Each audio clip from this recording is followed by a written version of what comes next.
Let's turn to Vermont Senator Bernie Sanders. Donald Trump blamed him yesterday for some of the violence at his canceled event in Chicago. People that were there, that came there, that were invited there, thousands and thousands of people, they caused no problem. They were taunted, they were harassed by these other people. These other people, by the way, some represented Bernie, our communist friend. And Senator Bernie Sanders joins me now. Senator, thanks for joining us. My pleasure. So Donald Trump said Saturday that some of the people who disrupted his rally in Chicago, quote, represented Bernie, our communist friend. You just heard him say that. And then this morning, he issued something of a warning to you on Twitter. He wrote, Bernie Sanders is lying when he says his disruptors aren't told to go to my events. Be careful, Bernie, or my supporters will go to yours. What's your response, sir? Well, for a start, you know, Mr. Trump should be, we should take Mr. Trump's words with a grain of salt, because I think, as almost everybody knows, this man cannot stop lying about anything. To call me a communist is a lie. To talk about our organization or our campaign disrupting his meeting is a lie. Were there some people there? There were thousands of people, as I understand it. Some of them were supporters of mine, but certainly, absolutely, we had nothing to do, our campaign had nothing to do with disrupting his meeting. I think what you see, Jake, is a man, and even his Republican colleagues make this point, his language, his intonations, when he talks about carrying people out in stretchers, when you see at his rallies people sucker punch folks, kick people when they're down. This is a man who keeps implying violence, and then you end up getting what you see. So I think that he, in fact, has got to tell his supporters that in the United States of America, you don't go beating up people, that people have a right to peacefully protest, and I hope that becomes the tone of his campaign. But I will also say this. I think Trump is getting nervous because he is seeing in virtually every national poll, last NBC poll, we were 18 points ahead of him. Statewide polls, we are way ahead of him. People in America know that we cannot have a president like Trump who insults Mexicans, who insults women, who insults Muslims, who insults veterans and John McCain. People are catching on to Donald Trump. That's why he's getting reckless. So the group People for Bernie, which I understand is not an official campaign group, but it is a group of your supporters, they were claiming at least partial credit for shutting down the Trump rally, that it wasn't just luck. This is a tweet of theirs. It took organizers from dozens of organizations and thousands of people to pull off. Great work. Now, I get protesting, but the goal here of these protests seemed to be to stop the rally from happening, and I'm wondering if you have any concerns about supporters of yours stopping Donald Trump from exercising his First Amendment right to speak. Look, Jake, no, I agree. Look, you've just indicated there were many, many, many organizations. We learned about this when we saw it on television. Our campaign had nothing to do about it. I think people have the right to protest. I do not like people disrupting anybody's meetings, and I would hope that my supporters will not disrupt meetings. To protest is one thing, to disrupt is something else. But once again, Trump is not telling the truth. It should not surprise anybody. He very rarely tells the truth when he says that our campaign disrupted his meeting. It was not. We have millions of supporters, and people do things, but it was not our campaign. But just to be clear, any violence, any disruption that is inappropriate from any of your supporters, you denounce, and you would tell your supporters not to do that? Absolutely. But I also think, and again, this is not just me talking. This is people in the Republican Party. As I understand it, Jake, Donald Trump's own campaign manager is now up on charges for assaulting a female reporter, bruising her.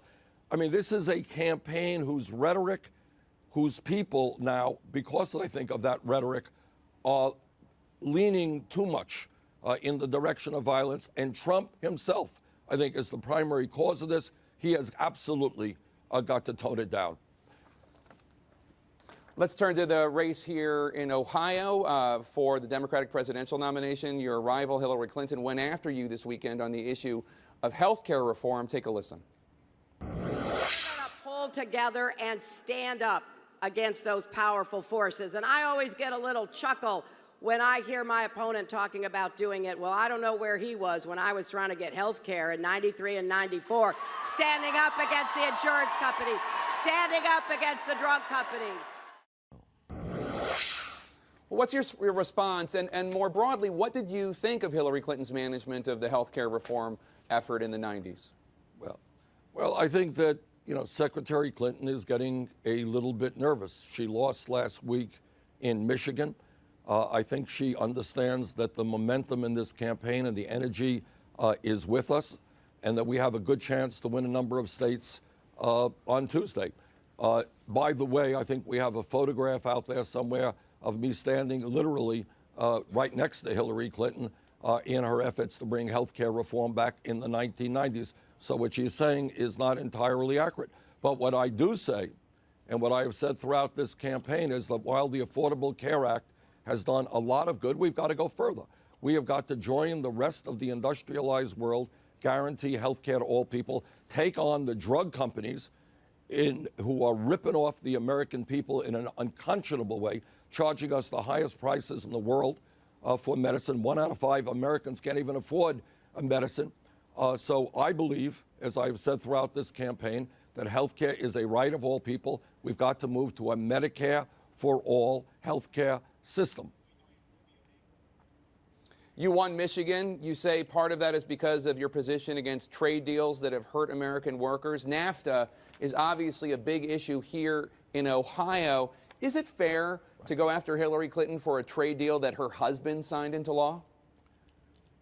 Jake, that would not be fair, but the truth is that Hillary Clinton herself spoke out time and time again in strong support of that disastrous piece of legislation.